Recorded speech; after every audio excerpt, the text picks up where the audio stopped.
Did you thank God for your eyesight? A blind boy sat on the steps of a building with a hat by his feet.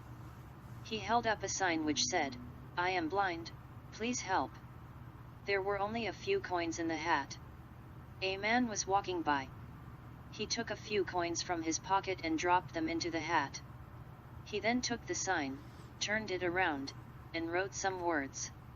He put the sign back so that everyone who walked by would see the new words. Soon the hat began to fill up.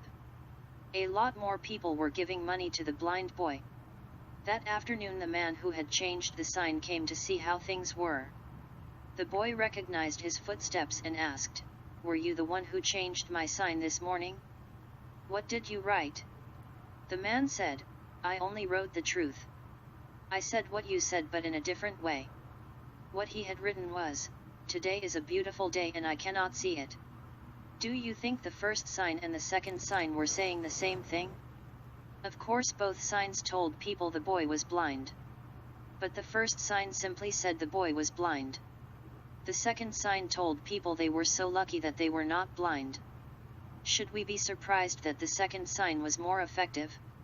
It is He who has created for you the sense of hearing, sight, and hearts. Little thanks you give. Surah Al-Mu'minun, 78.